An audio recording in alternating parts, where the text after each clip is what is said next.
Non mais peut-être que le sexe est inné, mais la sexualité, ça s'apprend. Viens, on fait un podcast sur la sexo. C'est le sexe à l'état pur. Basium, ça te dit comme nom ? Franchement, je suis fan.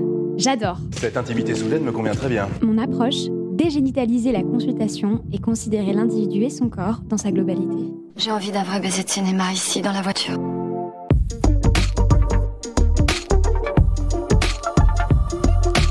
La sexualité, le sexe. On en fait toute une affaire et pour cause. Cela peut prendre plus ou moins de place dans nos vies.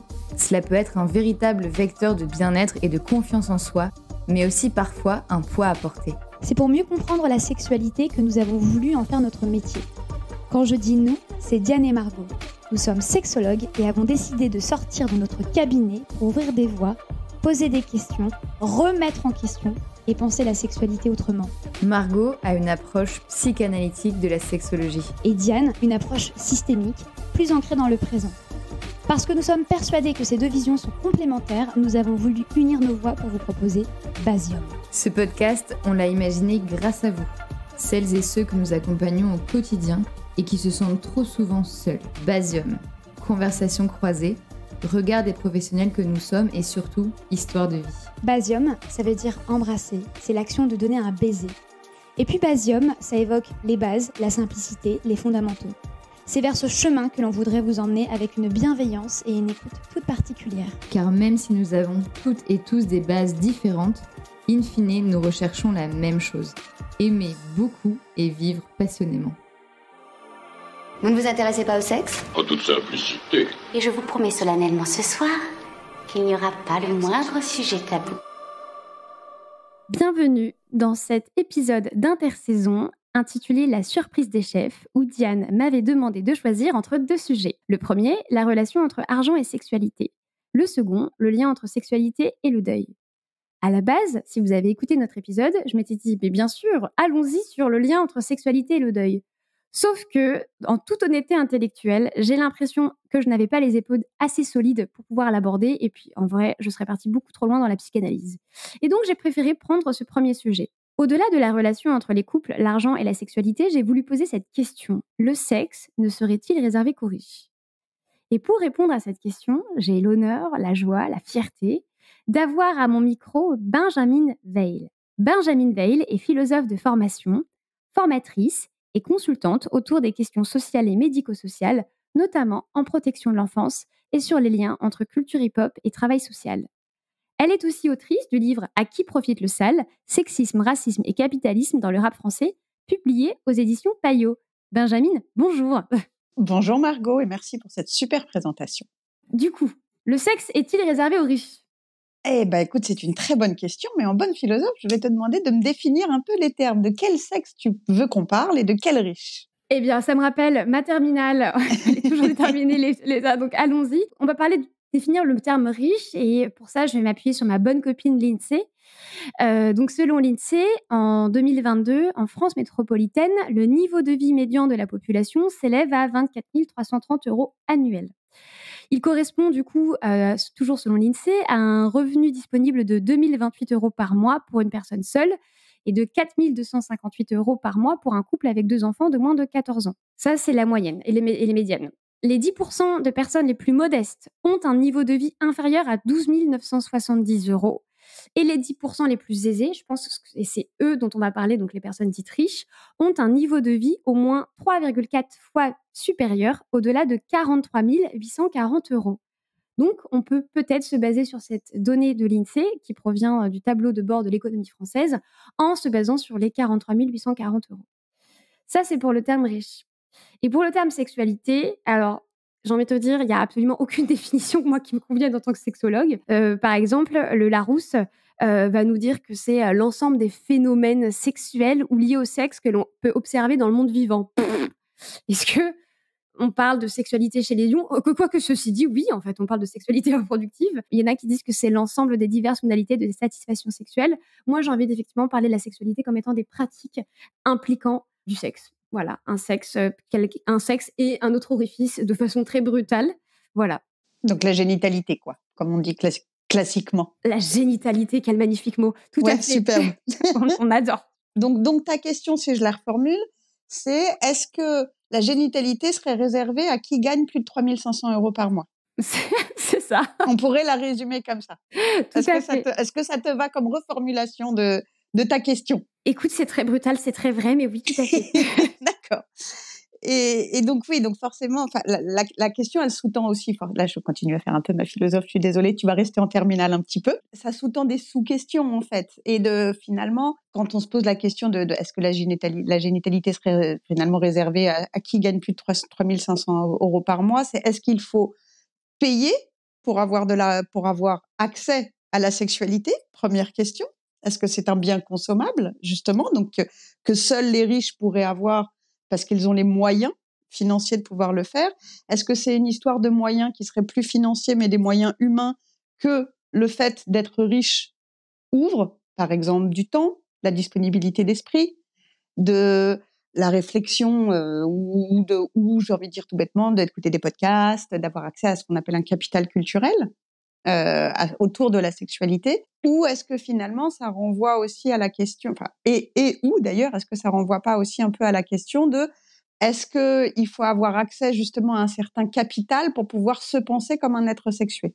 C'est des vraies questions parce qu'effectivement, basées sur ce que tu dis, moi, je suis allée chercher 2-3 données puisque j'aime bien parler sur les couples et l'argent. Et notamment, tu vois, il y a cette étude qui a été publiée en mai 2023 par Cluster 17 ou 17, je ne sais pas comment on prononce, pour Le Point, qui dit que finalement, plus de 70% des personnes, des Françaises et Français, gagnant plus de 3 000 € par mois, trouvent important d'avoir des relations sexuelles régulières. Alors, je ne sais pas ce qu'ils mettent dans sexuelles régulières, mais on va dire une fois par semaine, contre 50% des personnes qui gagnent 1 500 € par mois. Donc, en fait, finalement, ce qu'on comprend, c'est que quand tu gagnes beaucoup d'argent, tu as cet espace-là de pouvoir désirer, là où quand tu en gagnes un peu moins, cet espace n'est pas présent. Alors, tu viens de poser un mot important, qui est la notion de désir, justement, qu'on a tendance à penser complètement naturel. Mais tu sais, toi, en tant que sexologue, combien ça ne l'est pas.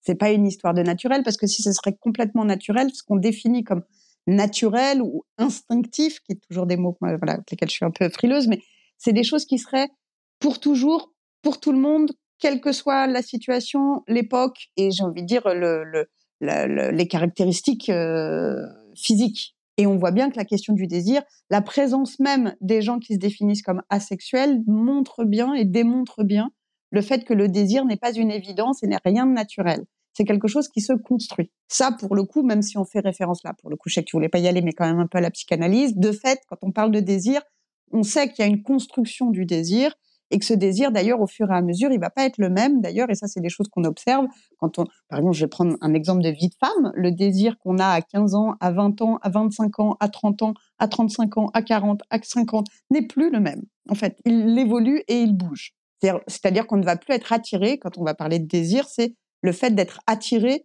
sexuellement par quelqu'un, ou en tout cas d'avoir une envie de proximité charnelle. Je vais déjà le dire comme ça. Parce que c'est pas forcément du sexuel, c'est parce que justement, comme on a évoqué que la sexualité, c'est la génitalité, il peut y avoir du désir, mais qui est du désir de tendresse, par exemple. Oui. Tu vois, un protocole, attention.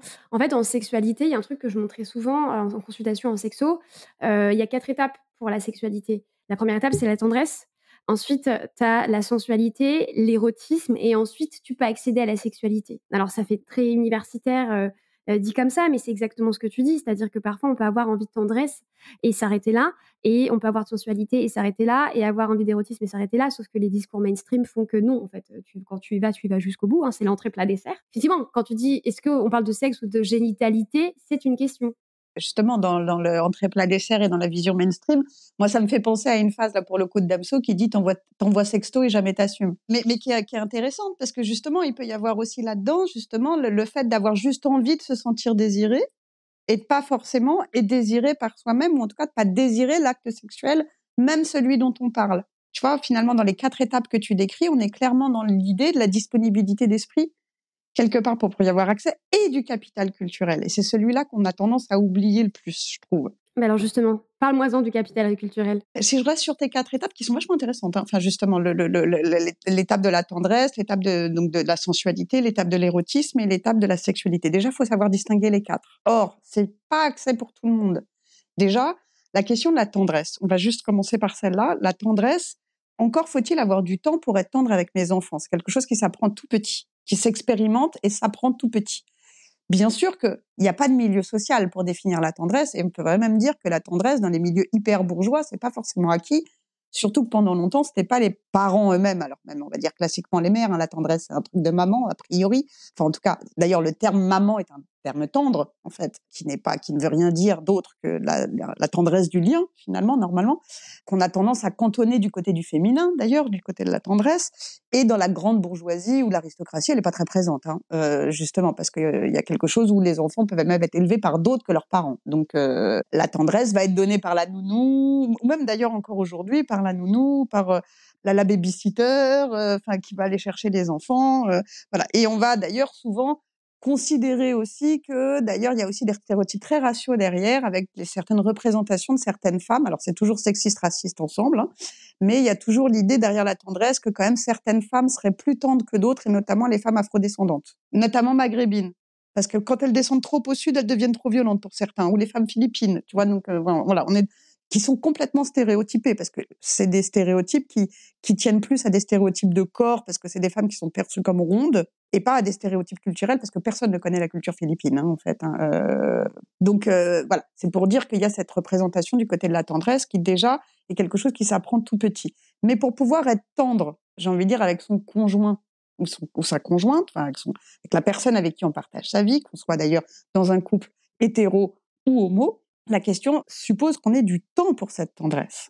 En fait, déjà, qu'on connaisse le langage de la tendresse, parce qu'on a tendance aussi à réduire la tendresse à des gestes. Or, il y a des mots qui peuvent être tout à fait tendres aussi. Et pour ça que pour moi, la tendresse ne passe pas que par les bisous, voilà. Et ça, il y a aussi la tendresse qui va passer par des petites attentions, qui va passer par des façons d'être attentif à l'autre, de lui dire des petits mots doux, des petites choses gentilles, et qui là, pour le coup, suppose aussi de se connaître suffisamment bien pour savoir comment l'autre va être capable de le ressentir aussi. Parce que certains gestes peuvent être intentionnellement tendres, mais pas reçus du tout comme une tendresse. Donc là aussi.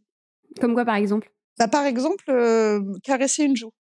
Ça paraît tout bête, mais ça peut être extrêmement tendre de faire ça à quelqu'un, et en même temps, tu fais ça à quelqu'un qui a vécu de la violence, en fait, tu peux pas.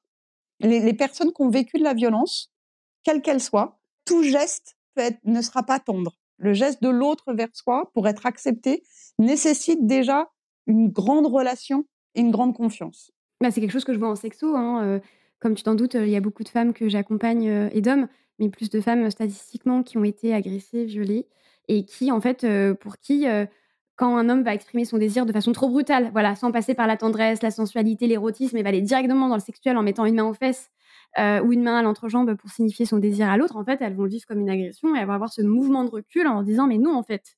Et en même temps, certaines autres qui ont vécu les agressions vont mal vivre la tendresse aussi, parce que justement, dans leur représentation, le sexuel est direct. Exactement, parce qu'il y a pas de parce que comme tu dis, c'est il n'y a pas eu d'apprentissage. Il y a pas d'apprentissage, et puis effectivement, il y a que nous, les sexologues, qui ont fait des études en sexologie pour savoir qu'il y a 4 étapes, que voilà, tu as la tendresse, la sensualité, l'érotisme et le sexe. Mais parfois, en fait, tu peux voir quelconque approche corporelle comme étant effectivement une forme d'agression. Et avec aussi parfois des représentations, et qui sont pas que syndrome de Stockholm, tu vois, c'est-à-dire que tu peux avoir aussi construit ton désir par l'agression, et donc avoir un désir, j'ai envie de dire premier, je vais pas dire primitif, mais premier, qui va être presque des désirs de viol. Parce que justement, c'est comme ça, de la même manière que quand tu es enfant victime de violence, tu vas faire une association entre violence et amour. Et ben de la même manière, pour des femmes qui démarrent leur vie sexuelle avec de l'agression, la violence est inhérente à la sexualité. Bien sûr.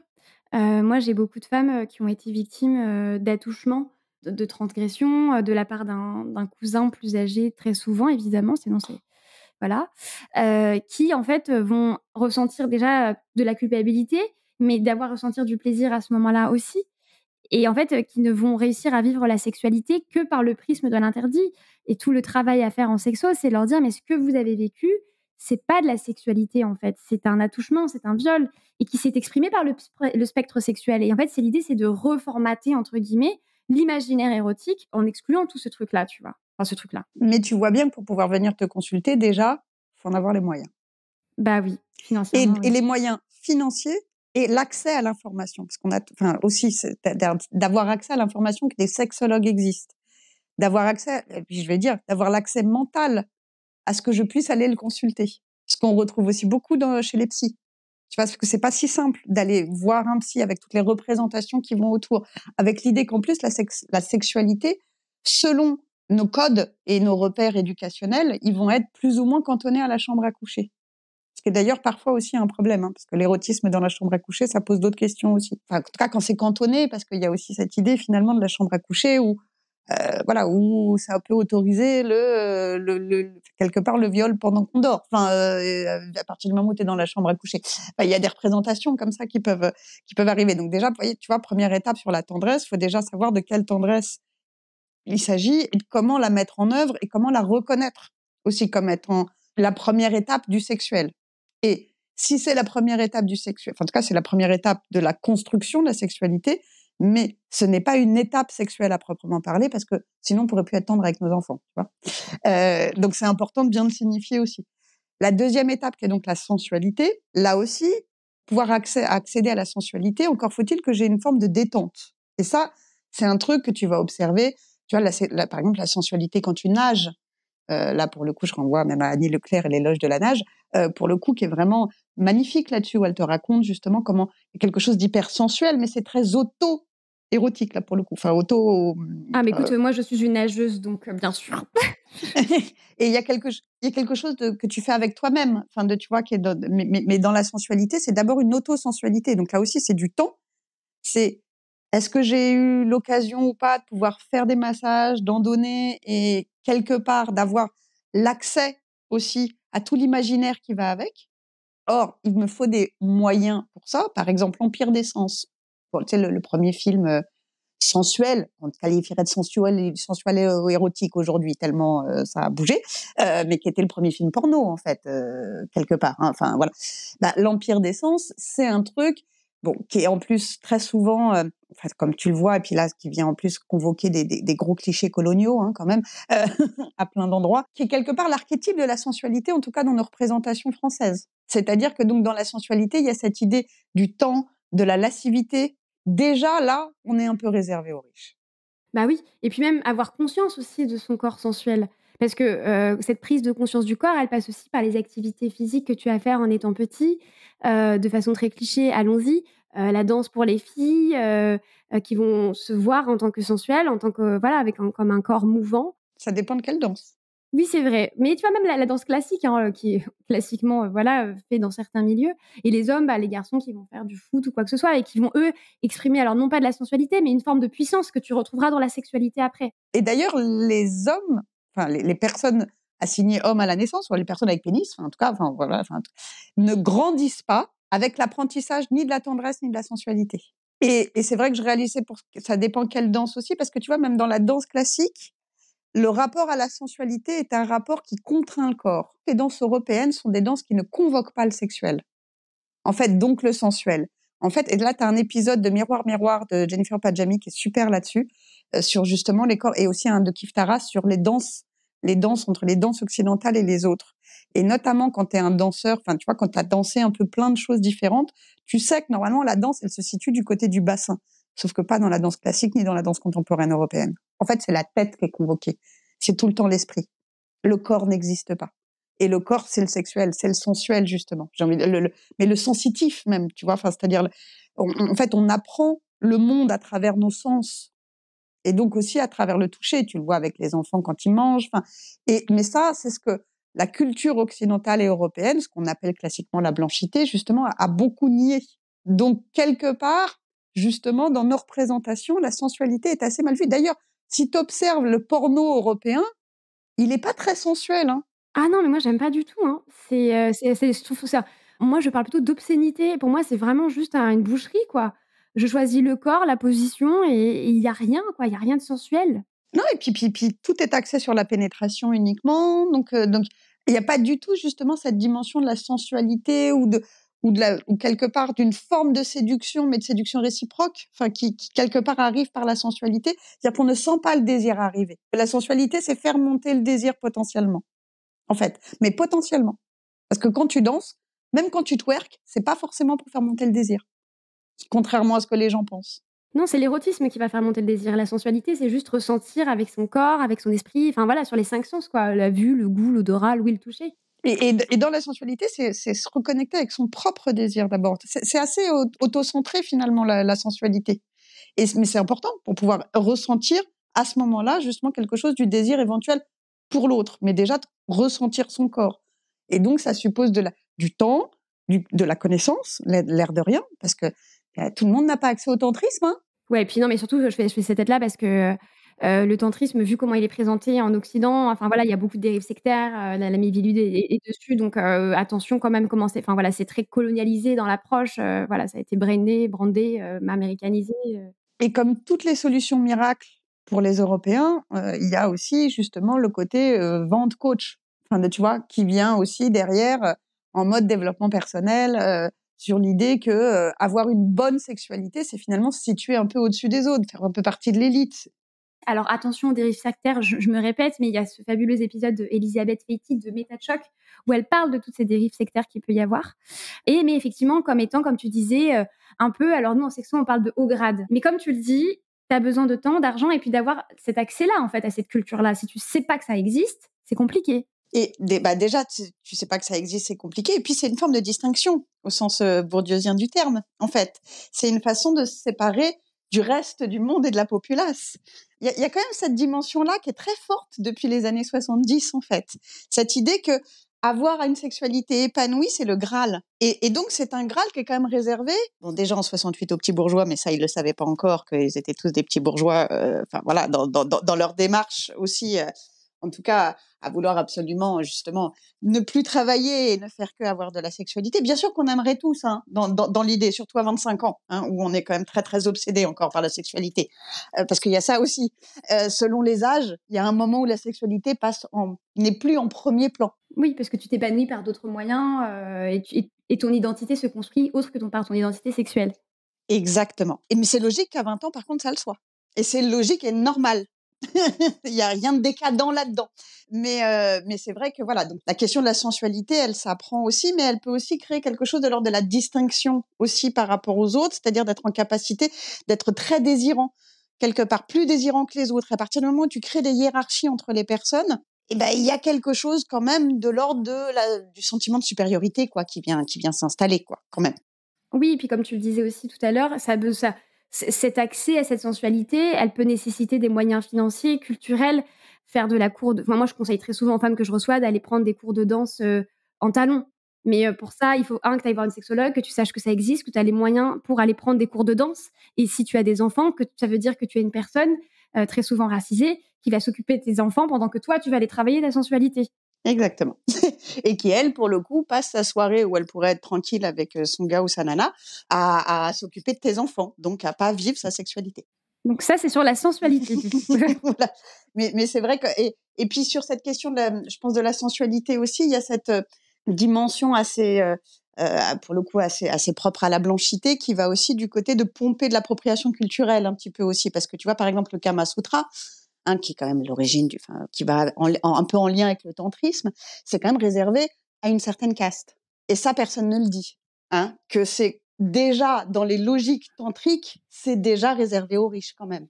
Oui, et que eux, c'est une façon de se rapprocher des dieux. Exactement. Donc, ça dit bien l'élitisme, quand même. Légèrement. C'est sûr que c'est pas celui qui ramasse les poubelles qui va pouvoir se rapprocher des dieux. Mais comme ce qu'on appelle... l'homosexualité grecque, qui était dans un système culturel qui était particulier, mais qui aussi était une façon de se rapprocher des dieux, et c'était que pour les hommes. Justement, parce qu'il n'y avait que les hommes qui pouvaient y prétendre. Donc, à cette forme de sexualité, qui est donc, voilà, la sexualité peut être aussi complètement élitiste, même dans le démarrage sensuel. Alors, dès qu'on arrive vers l'érotisme, encore plus. Parce que qu'est-ce que c'est l'érotisme? C'est quoi? En général, d'ailleurs, c'est souvent sur le dos des femmes, hein, quand même, qu'on a de l'érotisme, enfin, que repose l'érotisme. Parce que c'est elles qui vont devoir acheter de la lingerie. Hein. On n'a toujours pas vu de lingerie pour hommes, un peu affriolante. Et pas juste... Alors, dans le milieu gay, oui, mais pas dans le milieu hétéro. Et qui soit affriolante pour des femmes. C'est parce qu'il faut aussi quand même que ça soit intéressant de l'autre côté. Et pas juste, tu vois. Mais donc, justement, la lingerie, et ça coûte très cher. C'est aux femmes qu'on va demander, justement, dans l'érotisme, de l'épilation. Parce qu'en fait, ça va rentrer. Donc de quelque part, de façonner leur corps pour n'être que objet de désir.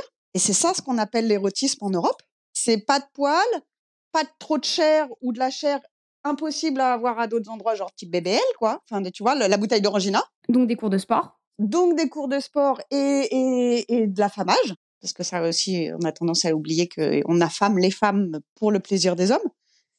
Quand on gave les oies. Mais bon, ça, c'est encore autre chose. Enfin, tu vois, là là, j'adore. Mon Dieu, j'adore. Ça, c'est mes petits côtés punchline, là, pour le coup. Voilà. La charge érotique, elle repose, parce que je veux vraiment le dire comme ça exprès, elle repose essentiellement sur les femmes. Et d'ailleurs, dans les couples, tu dois l'entendre, dans les couples hétéros, très souvent, quand il y a une baisse de libido dans le couple, on va dire que c'est parce que madame se néglige. Et très souvent, d'ailleurs, dans les milieux pas les plus aisés. Parce que dans les milieux aisés, madame va chez l'esthéticienne toutes les semaines, à la manicure parfaite. Justement, ça fait partie de la distinction bourgeoise et riche que d'avoir, du côté féminin, un corps toujours parfait. Oui, non, bien sûr. Et puis moi, je déteste. Enfin, je vais avoir de façon très cliché en consultation, effectivement, des personnes, peu importe. Alors, effectivement, moi, c'est sexo, donc je ne suis pas remboursée par la Sécu. Donc, c'est déjà qui ont un capital financier et social assez... Enfin, voilà, qui ont de l'argent, quoi, disons les mots. Et effectivement, ça va être, oui, mais... voilà, depuis qu'elle a accouché, elle n'a pas perdu ses kilos de grossesse. Et alors moi, j'ai même des personnes autour de moi hors cadre. Alors que c'est sensuel. Non mais en soi, ça devrait être sensuel, ces kilos-là. Oui, et puis surtout que lui, il faut qu'il se regarde aussi. Enfin, je veux dire, on met la pression sur les femmes, mais bon, alors de façon très conventionnelle, on fait l'amour à deux, plus dans certains milieux, mais on va dire de façon très conventionnelle, on fait l'amour à deux. Qu'est-ce que toi aussi tu fais pour te rendre désirant dans le regard de ta femme? Parce qu'elle a intégré le truc, et c'est ce que tu disais tout à l'heure, tu vois. Les femmes, elles ont intégré très jeunes qu'il fallait qu'elles soient sensuelles. Pas de façon aussi directe que ça, mais par les sports qu'elles pratiquent, la gymnastique, où elles sont en juste au corps. Pourquoi tu as besoin d'être en juste au corps pour faire des poutres? Même quand il y avait des scandales à Wimbledon où elle doit être en petit short, en shorty pour faire du tennis, mais on s'en fout en fait. Le maillot de bain Nike qui était beaucoup plus échancré là pour les JO qu'ils avaient fait pour l'équipe féminine, là c'est sorti il y a 2-3 mois là. Voilà, c'est ça. Donc bref, on va pas lancer là-dessus parce que ça m'énerve encore plus. Tu vois. Et je me dis, mais ok, elle a fait tout ça, elle a effectivement fait sa réduc du périnée, elle a pris un coach sportif, parce qu'elle a de la thune, etc. Mais toi, qu'est-ce que tu fais en tant qu'homme pour aussi te rendre désirable dans le regard de ta femme? Et je dis pas qu'ils sont tous comme ça, mais je dis que parfois, souvent, c'est le cas. Bah, souvent, et puis en plus, c'est pour ça que je te disais aussi que quelque part, on assigne aussi au féminin une certaine représentation d'un corps impossible. Dans cet érotisme, c'est-à-dire qu'est-ce qui serait un corps érotique, c'est-à-dire un corps... Voilà, moi, je rappelle beaucoup aux gamines, je vais être un peu directe, voire un peu vulgaire, mais on a le droit de vivre sans avoir l'impression qu'on a toujours l'envie d'aller aux toilettes, c'est-à-dire de mettre des strings, tu vois, parce qu'il y a un moment où, en fait, c'est important, enfin, voilà, vivre avec un string dans les fesses en permanence, on s'habitue, hein. Toutes les femmes qui le font, quelque part, s'habituent. Mais il y a un truc, c'est pas naturel du tout. Et surtout d'un point de vue sexuel, enfin d'un point de vue purement hygiénique, c'est pas propre. Clairement, les mycoses, enfin tout ce que ça implique de cystite, de tout ça, on passe beaucoup de temps à essayer de leur expliquer, mais on voit bien que même quand elles ont eu une éducation, j'ai envie de dire à être, j'ai envie de dire hyper féministe, ça n'empêche que cette question de l'érotisme et donc du string est toujours là. Il y a un podcast à faire juste sur le string, hein, là pour le coup, hein, sur pourquoi le string existe encore. Outil d'oppression sur les femmes, le string. Mais complètement. Et moi-même, j'ai eu une période string, hein, parce que la marque, on trouvait ça moche, quoi. Puis même surtout, en fait, le corps est ce qu'il est. Et puis effectivement, si on voit la marque d'une culotte, ça veut dire que vous en portez une, très bien. Ben, voilà, normalement, c'est ça. Et pareil, tu vois, c'est pour ça que je te dis, il y a tout un truc. Et donc, déjà, il faut pouvoir les acheter. Et il faut les acheter de bonne qualité si tu veux pas qu'ils te détruisent le corps. Voilà, éviter les mycoses, les cystites. Il faut pas que ce soit de la dentelle de pacotille. Ah bah, et toutes les gamines, j'ai envie de dire, n'ont pas les moyens. Tu vois, c'est toujours une histoire. Il y a cette histoire de moyens. Puis il y a cette histoire aussi, je pense aussi, de représentation des corps. C'est-à-dire que, en fait, normalement, ça devrait être bien plus sensuel des kilos de grossesse, qui signifie que elle est fertile, qu'elle a de la chance, qu'elle a eu une sexualité déjà, en fait. C'est quand même normalement plus intéressant d'un point de vue de sensualité, une femme qui aime et qui a déjà eu une vie sexuelle, plutôt qu'un corps d'enfant. Ça nous interroge pas assez, je trouve. Bah, moi, je trouve que ça m'interroge sur le côté poil. Oui, moi, je t'avoue que ce côté poil, ça fait 20 ans que je lutte, parce que moi, je fais partie de la génération où ça s'empilait intégralement, en plus. Oui, le maillot, ouais. Voilà. Donc moi je disais non. Là, on était obligé de reprendre des trucs, des trucs horribles, des expressions qui sont horribles aujourd'hui, mais qui quand même de rappeler, ben non, enfin c'est pas possible en fait. Ça, pour moi, c'est un désir pédocriminel en fait. Mais tout le désir européen, il fonctionne là-dessus. Hein. Mais bien sûr, mais tout est pédocriminel quand tu vois. Bref, on va pas relancer là-dessus. Je pourrais faire 4 heures d'épisode en fait, Benjamin. Non, mais bien sûr, mais pour moi, il y a un imaginaire pédopornographique qui est ancré. Dans l'érotisme, malheureusement, justement. Tu vois, le film Lolita, mais qui a été adoubé, mais je dis, mais quelle horreur, quelle obscénité, enfin, mais mon Dieu, quel drame. Tu vois, et puis même sans parler des réalisateurs et des producteurs, voilà. Oui, ou des Gainsbourg qui font des Liman Incest. Moi, je me souviens, la question de séparer l'homme et de l'artiste, plusieurs fois, j'ai eu des débats avec des proches en leur disant, mais vous vous rendez compte que cette chanson, c'est une ode à l'inceste et que tout le monde a laissé. Et quand tu écoutes sa fille, elle n'est pas non plus... tu vois, tout le monde dit, oh, mais elle n'a rien eu, elle était consentante. Quand tu l'écoutes un petit peu, pas vraiment. Hein. En fait, elle le dit entre les lignes, mais elle le dit pas non plus. C'est ça qui est particulier. Alors là, ça dit bien l'éducation et comment finalement l'éducation a resté un corps d'enfant. En fait, c'est plus son visage, parce que si tu regardes bien, moi, ce qui m'a surtout impressionné, c'est le moment où en fait entre la mort, avant la mort de son père et après la mort de son père, elle se transforme. Ah, j'ai regardé, tiens, j'ai pas vu. Physiquement, elle se transforme. C'est-à-dire qu'elle rouvre les yeux, elle commence à regarder les gens dans les yeux. Il y a quelque chose qui s'épanouit, elle commence à sourire, ce qu'elle ne faisait jamais avant. Ah, j'irai voir, j'aurais regardé. Et regarde, parce qu'en fait, c'est ça qui, moi, m'a le plus marqué, parce qu'en plus, on a des âges très proches. Enfin, donc, tu vois, c'est d'autant plus... Et c'était vraiment très gênant pour nous, parce que tout le monde adoubait Gainsbourg. C'était impossible d'attaquer Gainsbourg. Et ce truc était malaisant, tu vois, en fait. Mais bon, pour revenir à notre sujet, il y a quand même toujours cette idée que dans la représentation de la blanchité capitaliste, parce que ça fonctionne ensemble, en fait, quand même, eh bien, il y a cette représentation, justement, de l'érotisme comme étant quelque chose qui est à la charge des femmes. Et donc, c'est une charge sexuelle, hein, clairement. Hein, là, pour le coup, on peut en parler. Et en plus, qui renvoie à une façon de traiter ton corps comme étant quelque chose d'impossible et qui ne correspond pas à sa nature. Donc, on va le contraindre dans tous les sens et depuis toujours. Toute l'histoire de l'érotisme, et ça, il y a des musées là-dessus, c'est que des contraintes du corps féminin. Les corsets, le soutif, en fait, nous fait des kystes à droite, à gauche, tu vois, en fait, qui n'a aucun intérêt, en fait, objectif. À moins d'avoir des très grosses poitrines qui sont gênantes, là, pour le coup, oui, là, ça mérite d'être soutenu pour les problèmes de dos. Mais toute poitrine inférieure à un bonnet D n'a pas besoin de soutien-gorge. Mais du coup, on peut en parler, la chirurgie esthétique. Tu vois, il y a une recrudescence moi, je vois en consultation de femmes qui sont complexées par rapport à leurs lèvres internes, en me disant, mais j'ai pensé me faire opérer. Et je me dis, mais... Maëva Guéna m'a fait des dégâts là-dessus. Hein. Mais vraiment, ouais. Vraiment. Et tu vois, pareil, ça revient à la question de, oui, mais il faut avoir le capital, il faut avoir l'argent, tu vois, pour juste penser que ces lèvres sont... Alors, je parlerai pas de capital culturel avec Maëva Guéna là-dessus, hein, pardon, mais voilà, c'est pas le perdreau de l'année, clairement. Mais tu vois, juste se dire... ah oui, parce que maintenant, je vais complexer sur des trucs à la base sur lesquels je ne complexais pas, qui étaient mes lèvres et mes petites lèvres. Enfin, on me dit petites lèvres, on dit lèvres internes et lèvres externes. Ah, on dit plus grandes et petites lèvres ? Non, parce qu'en fait, parfois, tu as des petites lèvres qui sont plus grandes que les grandes lèvres. D'accord, donc on dit interne et externe. C'est ça, en fait, on dit les lèvres internes, c'est les plus proches de ton orifice vaginal, et les lèvres externes, c'est les lèvres le plus éloignées. Parce qu'en fait, effectivement, parfois, tu as des lèvres externes qui sont plus petites que les lèvres internes, et ça peut être super complexant pour certaines personnes. Donc... Mais typiquement, toutes les représentations qu'on va se faire dans le fantasme, en fait, tout ce qui va toucher à l'érotisme relève aussi de ce qui va... En fait, l'érotisme, c'est la représentation du sexuel sans forcément qu'il soit encore là. Donc, tout ce qui va faire écho au sexuel, en fait, sans forcément être tout de suite de la sexualité. Donc, c'est la lingerie, c'est des attitudes, des regards, machin, mais c'est toujours du côté féminin, l'érotisme. Les sextoys, la contraception, pardon, mais ça coûte cher aussi.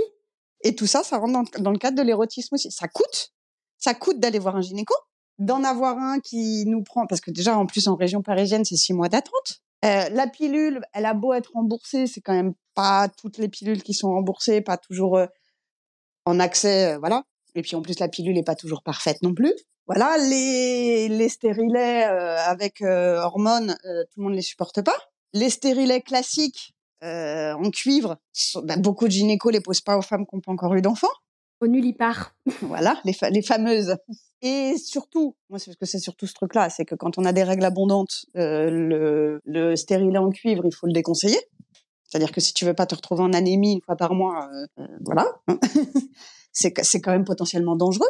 aussi. Enfin, c'est-à-dire qu'il n'y a pas une seule contraception qui est complètement safe, en fait. Hein. Ah bah, de toute façon, moi, quand je reçois les femmes pour la question de la contraception, n'étant pas médecin, je leur mets pas de conseil médical, mais je leur explique qu'en fait, quand on fait un choix de contraception avec un professionnel éclairé, sage-femme ou gynéco, c'est de choisir la contraception, en fait, de l'envisager sur laquelle on tolère plus les effets secondaires. Parce que si on présentait la contraception, mais tu vois, pour revenir sur notre sujet, sur le sexe, effectivement, penser la contraception, même si ça peut sembler hors sujet, ça fait partie de la sexualité aussi.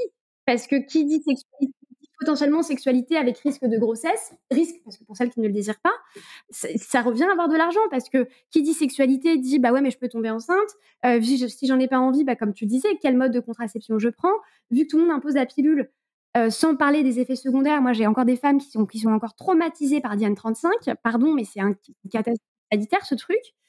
Et puis, il faut avoir le temps d'aller voir un gynéco, un sage-femme, en avoir conscience. Ça coûte cher. Les gynécos font souvent des dépassements d'honoraires. On est plus autour de 100 €. Exactement. Voilà, voilà, parfait. C'était ce que j'allais te dire. Non, c'est vrai. Enfin, cette question du dépassement d'honoraires des gynécos, c'est un vrai problème pour moi, en fait. C'est-à-dire que je ne comprends pas pourquoi les gynécos ne sont pas à 25 €. J'ai envie de dire, comme un généraliste, on est obligé, nous les femmes, on est obligé d'aller voir un gynéco au moins 15 fois dans sa vie. Au moins. On va dire une fois tous les 2 ans pendant toute ta période des règles. Parce qu'il y a des fois où normalement, tu as le droit à même un frottis tous les 2 ans jusqu'à 35, 40, tu vois. Enfin, voilà. Mais t'as raison. Enfin, ça devrait être une fois par an initialement. Mais de la même manière que le médecin général, pourquoi le gynéco, qui est une obligation et toutes les femmes sont obligées d'y aller? Parce qu'en plus, on nous rappelle régulièrement qu'on est obligé d'y aller. En fait, pour des dépistages, pour des trucs, pour des machins, même si on n'a pas envie. Et ça nous coûte une blinde. Un frottis, ça coûte une blinde. Puis c'est douloureux. Non, mais alors, après, on est plus ou moins sensible, mais c'est vrai que ça peut être mais ça douloureux. coûte cher. Mais en termes de temps, parce que même au niveau des horaires, moi, je le vois en sexo, j'ai des personnes qui posent des demi-journées, qui viennent parce qu'elles sont en télétravail. Mais les travails de première ligne, tu n'as pas de télétravail quand tu travailles, quand tu es caissière. Tu n'as pas de télétravail. Quand tu vas être en télécommunication, tu n'as pas de télétravail, malgré le fait que ça pourrait, mais tu n'as pas de télétravail. Quand tu t'occupes d'enfants, de vieux, de façon très, très, très, très cash, tu vois, quand tu t'occupes d'enfants, quand tu t'occupes dans les métiers du care où il n'y a que des femmes, des personnes âgées, nos aînés ou nos enfants, quoi qu'il arrive, tu n'es pas en télétravail. Et donc, tu ne peux pas aller voir des sexologues, des gynécos pour te faire suivre et te faire soigner. Ah, ça m'énerve. Et puis, je vais même rajouter que tu vas pointer, parce que beaucoup de gens dans les milieux aisés n'ont plus en tête que quand même, et le pointage réapparaît très, très fort dans plein d'endroits. Dans la fonction publique, ça a toujours été, ouais. Pour un peu et notamment pour les catégories C, moins pour les catégories A, bizarrement. Donc, c'est toujours les mêmes conflits. Quand tu fais de l'intérim et qu'en plus, tu te retrouves à avoir, en effet, parce que tu vois, si on part sur l'INSEE, sans même faire partie des 10% du dessous, qui sont donc, d'après le calcul, à peu près à 1 000 € par mois. Tu es déjà à 1 500. En fait, tu es à 1 500, 2 000. Tu vas être, en fait, dans la moyenne, tu n'as quasiment aucune aide. Mais pour en arriver là, quand tu penses à ton loyer, et tu vois, tu peux pas te permettre, en fait, de proposer une journée. Et tu peux pas te permettre d'ailleurs, c'est moi, je travaille parfois avec les écoles, de dire arrêtez de demander aux parents d'accompagner systématiquement, en fait. Il y a un moment, trouver des animateurs. Les parents n'ont pas à poser des journées pour accompagner. Enfin, tu vois, c'est pas normal. Mais non, c'est lunaire. Et puis très souvent, c'est pas les parents qui accompagnent, c'est les mamans. Hein. On est bien d'accord. Dans les hétéros. Mais qui donc, justement, souvent déjà cumulent. Enfin, tu vois, en plus, si t'es un peu... Parce qu'aujourd'hui, t'es une femme non riche, t'as plus de chances d'être célibataire. Hein. Ça aussi, c'est le truc qu'on dit pas. T'es une femme non riche, t'as beaucoup plus de chances de te retrouver seule, en fait, et de ne pas avoir les moyens de refaire ta vie. Parce que ça aussi, c'est du temps, de la disponibilité. Et c'est dans notre sujet. Et totalement, on reste, voilà, mais on reste dedans, mais même. Encore faut-il rencontrer quelqu'un et donc avoir du temps pour ça. Voilà, si tu veux faire du dating, mais oui, non, mais on est totalement dedans en fait. Tous les sujets mènent à Rome. Non, mais on est totalement dedans. Si tu veux effectivement, si tu veux dater, tu vois, moi, il y a une féministe que je suis sur les réseaux qui est maman sola des jumeaux et qui disait qu'elle datait. Judith Duportail. Judith Duportail, et j'adore. Et en fait, tu vois, elle raconte ses épisodes de dating et tout ça. Et elle dit qu'heureusement qu'elle a sa mère parce que maman sola avec 2 enfants, 2 jumeaux, je me dis, mais effectivement, enfin, et elle le dit. Tu vois, des fois, elle dit des trucs que j'achèterais si j'étais riche, tu vois, mais évidemment, enfin. Ah, mais dater, ça coûte, hein. Moi, je vais te dire, j'ai été maman solo, ma fille, elle avait 1 an, j'avais 24 ans. J'avais des copines qui n'avaient pas d'enfants, donc mais fallait pas, je sortais pas le samedi soir, quoi. De fait, tu sors beaucoup moins, tu réduis, tu vois. Et surtout, t'accumules le taf, en fait. Donc, t'as pas la disponibilité ni même l'énergie physique pour la sexualité. Parce que ça aussi, c'est du temps. En fait, ça c'est de l'argent aussi, en fait. C'est ça qu'on oublie. C'est l'énergie physique pour pouvoir, ce qu'on appelle la disponibilité psychique, mais aussi l'énergie physiologique. Moi, combien de fois le soir à 10h, quand je vais me coucher, j'ai pas envie de faire l'amour, hein, j'ai envie de dormir. Quand t'as eu une journée hyper remplie où t'as enchaîné, t'as bossé le matin pour la fac avant d'aller bosser pour ton boulot, pour ensuite aller chercher ton enfant, pour ensuite le faire manger, le machin. À 20h, t'es rincé. T'as pas du tout envie de ça. Quel que soit, là, pour le coup, même ton âge. Là, pour le coup, il y a un moment où on n'est pas toujours disponible. Et non, c'est pas vrai, ce truc de quand les enfants sont couchés, maman se met en string, quoi. Tu vois? Enfin, non, mais allô, quoi. La sexualité, elle aussi, en fait, il y a des distinctions. Je me souviens d'une étude sociologique. Alors, c'est la seule que j'ai vue passer sur ce sujet. Et elle date, elle a au moins 10 ans. Mais il y avait une étude sociologique qui, par exemple, signifiait que les pratiques n'étaient pas les mêmes selon le milieu social d'un point de vue sexuel. Ça va t'intéresser. Par exemple, la sodomie, qui est plutôt qu'une pratique des milieux défavorisés. Pourquoi? Parce que les femmes sont moins en capacité de dire non. Et ça, c'est aussi un truc qu'on ne dit pas sur la sexualité. Là, on rentre dans le dur. Tu vois, on l'a amené progressivement, mais là, on va rentrer dans le dur. C'est-à-dire que dès qu'on va rentrer dans la sexualité, là, on va parler plutôt vraiment des pratiques. Et en fait, les pratiques sont plus facilement imposées à des femmes moins riches qu'à des femmes riches. Oui, tout à fait. L'étude dont tu parles, c'est Enquête sur la sexualité en France. C'est une enquête qui publie tous les 15 ans par Nathalie Beaujos et Michel Boson, qui est une étude menée sur 15 000 personnes, donc la seule effectivement étude sociologique en sexo. Et effectivement, j'avais fait un post là-dessus. Plus les femmes sont diplômées et plus elles vont dire non dans la sexualité. Elles peuvent dire non à la fellation, en tout cas, ou à la violence.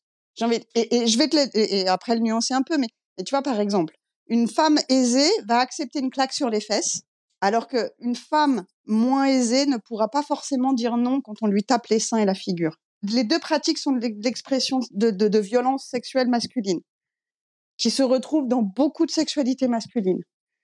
Beaucoup d'hommes ont besoin de cette violence pour jouir. C'est triste à dire, mais ça, il va falloir qu'un jour, ils s'approprient ce sujet et que les sexos s'approprient ce sujet aussi. Tu me lances un défi, là. Non, mais je dis toi, mais c'est vous. Oui, non, mais je sais, mais moi, j'ai envie de le faire. Parce que je pense qu'en plus, là, il faut des hommes aussi avec vous, quoi, parce que ça va être compliqué sinon. Parce que pour les hommes, c'est tellement compliqué de parler de cet intime-là, et de leur violence, et de ce que ça génère en culpabilité chez eux aussi, surtout, en fait. Parce que c'est pas si simple. C'est pas si évident. La claque sur les fesses, et il peut y avoir, je veux dire, la claque sur les fesses est acceptée dans les milieux aisés, et c'est pas forcément quelque chose de mauvais en soi, mais pareil pour la sodomie d'ailleurs, hein, en soi. Mais c'est des pratiques qui potentiellement peuvent devenir des pratiques douloureuses et créer quelque part un dommage dans le corps. Et ça, je trouve qu'on ne le dit pas assez aussi, mais les sodomies, il y a quand même beaucoup de fissures anales. On n'en parle jamais. Et c'est mal fait. Bah c'est quasiment toujours mal fait, en fait. Et là, on dit merci le porno, parce que en fait, il y a une explosion de la sodomie depuis les années 90. Mais oui, mais complètement. Et c'est pour ça aussi qu'elles sont plus. Et comme il faut avoir un certain capital pour s'autoriser à dire non, il faut avoir déjà pas trop vécu de violence avant. Parce qu'en fait, qu'est-ce qui va faire qu'on peut dire non? C'est ça. Enfin, tu vois, si tu as vécu de la violence, déjà ton nom il est compliqué, quelle qu'elle soit et quel que soit l'âge. Tu vois, ton nom il va forcément être compliqué parce que il y a quelque chose de l'ordre du trauma qui va se rejouer systématiquement. Si t'as pas eu, j'ai envie de dire, accès à la possibilité de pouvoir dire non à ton père, tu ne pourras pas dire non à un homme. Et ça, c'est quand même un truc de milieu aisé de dire non à son père. Qu'on le veuille ou non, la crise d'ado, même si elle n'est pas mieux vécue dans les milieux aisés, enfin, tu vois, ça le sort. Il n'empêche que la remise en cause de l'autorité et du pouvoir qu'incarne quand même le père dans la famille, dans le patriarcat, c'est un truc qui est quand même un truc de milieu aisé. Non, mais qu'en plus, quand ça arrive, tu vas emmener ton enfant chez un pédopsychiatre, psychologue, et voilà, tu vas l'expliquer, et machin, et tu vas intellectualiser le truc. Oui, tu vas potentiellement. Après, t'as quand même en général, je déconseille quand même vraiment aux parents d'emmener un enfant chez un psy pour une crise d'ado quand même. Hein. Parce que quand même, la crise d'ado, si tu m'emmènes chez un psy pour une crise d'ado, là, la relation parent-enfant, elle est foutue. Hein. Oui, et puis en plus, bref, en psychanalyse, on dirait que c'est la fin d'Oedipe. Mais bon, c'est un autre sujet. Oui, après, il y a ce truc-là aussi. Puis il y a il y a surtout ce truc de, ça fait partie de la construction. Moi, je résume en gros l'adolescence quand je fais des formations là-dessus en disant, un ado, c'est est-ce que tu m'aimeras toujours si je corresponds pas du tout à ce que tu voudrais que je sois. Donc m'emmener chez un psy parce que je corresponds pas à ce que tu voudrais que je sois, c'est pas du tout la bonne réponse, quoi. La seule réponse attendue, c'est je t'aime quand même si tu n'es pas du tout ce que tu voudrais que je sois. Voilà, t'en as un deuxième, c'est pour l'ado, je te le glisse, c'est parle-moi comme un adulte et aime-moi comme un enfant. Oh, c'est beau. C'est mignon, celle-là. Je me souviendrai quand mon bébé fera sa crise d'ado. Voilà, mais ça, t'as un peu de temps. Donc, sur le sujet de la sexualité, tu vois, il y a ce truc quand même, justement, de comment, dans les pratiques, il y a des choses qui vont être quand même différentes, et notamment dans la capacité à pouvoir s'opposer. Donc, et je vais dire à dire non, mais aussi à dire son désir. Parce que ça aussi, c'est une éducation. Du côté du masculin, dans le patriarcat, dans ce qu'on a, et dans sa déclinaison, j'ai envie de dire sociologique, dans la domination masculine, on apprend en groupe des garçons, donc des groupes assignés garçons, à dire leurs besoins, leurs désirs, leurs jeux. Alors que du côté féminin, on n'apprend pas à dire je et on n'apprend pas à dire son désir. Donc, c'est très compliqué de dire je veux ça ou je ne veux pas parce que ça va ensemble. Donc, tu vas avoir des femmes qui vont réussir à dépasser ça, mais ou bien c'est tout un trajet, donc c'est plutôt passer 35-40. C'est pour ça que d'ailleurs qu'il y a un épanouissement beaucoup plus intéressant du point de vue féminin, finalement, passer 30-35 ans, parce que tu commences à apprendre éventuellement à mieux connaître ton désir et à le dire si tu as eu des expériences qui t'ont autorisé à le faire, parce que là aussi. Encore faut-il. Voilà, encore faut-il avoir eu des expériences qui permettent qu'on sait que sociologiquement, par exemple, on a moins de partenaires sexuels. Plus on est en bas dans l'échelle pécuniaire, moins on a de partenaires sexuels. Donc, de fait, on apprend moins à dire non, et ce qu'on aime, que ça va ensemble aussi. Donc, forcément, dans la sexualité, ça va être très difficile de pouvoir le féminin défavoriser et je vais rajouter, et encore plus, si en plus il est perçu, exotisé, fétichisé, où là, pour le coup, c'est jamais la personne qu'on rencontre, mais c'est que du corps au sens fétiche du terme, donc une réduction de la personne à un de ses attributs. De ce fait-là, tu ne vas pas... En fait, t'es pas du tout égaux dans la sexualité. Si en plus, tu te retrouves à être une femme racisée, enfin une femme non blanche, issue d'un milieu défavorisé, qui a connu des violences sexuelles, avec un homme blanc, riche, bah là, t'as de fortes chances pour que tu te retrouves dans une situation de violence. Sociologiquement, il y a en tout cas, au niveau des stats. Et donc, du coup, Benjamin, pour conclure cet épisode et pour répondre à la question, même si tu viens de déjà nous faire la réponse, le sexe est-il réservé aux riches ? J'ai envie de dire, le sexe épanoui, oui. Malheureusement, oui. L'épanouissement sexuel, malheureusement, est un truc de riche. Encore aujourd'hui. On espère tous que ça ne le soit pas. Et c'est une caricature que je dis parce que je fais une généralité. Bien sûr qu'il y a des riches qui ont une vie sexuelle très pauvre et des moins riches qui ont une vie sexuelle très épanouie. On est bien d'accord. Mais si on regarde d'un point de vue global, en effet, malheureusement, pour l'instant, l'épanouissement sexuel continue d'être réservé aux riches, voire d'être réservé à certains riches, j'ai envie de dire, qui sont ceux qui ont les moyens financiers de pouvoir acheter de la lingerie, d'acheter des services de conseils, que ce soit des sexologues, des psys ou d'autres choses, du tantrisme X ou Y, tu vois, qui ont les moyens autres que humains, qui sont le temps, la disponibilité et l'énergie, c'est-à-dire de ne pas avoir un métier non plus qui te prend trop physiquement. Quand tu portes des charges lourdes toute la journée, a priori, t'as pas envie de te farder ta meuf. Même là, je vais même côté masculin. Ah bah bien sûr, allez, voilà. Soyons inclusifs. Voilà. Et puis enfin, le capital culturel qui permet aussi d'intégrer quelque chose de la sexualité, c'est une bonne chose aussi. C'est une bonne chose et c'est quelque chose qui participe de mon épanouissement. Ça, c'est aussi du capital culturel. Il y a du boulot. Mais c'est en cours. Mais il y a du boulot. Et il faut faire juste un peu attention à pas être, à mon avis, à pas être trop dans le orgasme pour tous, qui en fait, quelque part, invisibilise certaines autres questions qui sont aussi que, déjà, il y a des sexualités qui sont hyper intéressantes sans forcément atteindre l'orgasme, qui oublient les asexués aussi, qui, là, pour le coup, qui sont aussi à entendre et à intégrer dans leur rapport au tendre et à l'autre aussi. Ça ne veut pas dire qu'ils n'ont pas de relation amoureuse et qu'ils ne peuvent pas faire couple, à leur manière aussi. Et puis surtout, de pouvoir penser cette question du désir comme une construction et non pas comme un truc naturel. Drop the mic. Yes, on s'arrête là. Écoute, merci beaucoup Benjamin pour cet échange qui a été passionnant. J'ai adoré. On pourrait parler pendant des heures parce qu'à chaque fois que tu parlais d'un sujet, on va faire un épisode sur le string, sur la violence, voilà. T'as plein de sujets maintenant, à faire. Voilà. Et puis écoute, je te remercie beaucoup. Je ne peux qu'encourager les personnes à te suivre sur les réseaux, à acheter ton livre qui est juste incroyable. Et puis merci pour ce moment en tout cas. Et merci à toi aussi. Notre épisode touche à sa fin. Et que dire si ce n'est merci ? Merci de nous avoir écoutés. Ensemble, nous en sommes sûrs, on va continuer de faire bouger les lignes vers une sexualité libre et apaisée. Tout ce contenu est gratuit et pourra le rester grâce à vous. Donc pour nous soutenir, pensez à noter cet épisode sur la plateforme d'écoute que vous utilisez et à laisser des commentaires et surtout à le partager. On vous dit à très bientôt pour de nouvelles conversations croisées.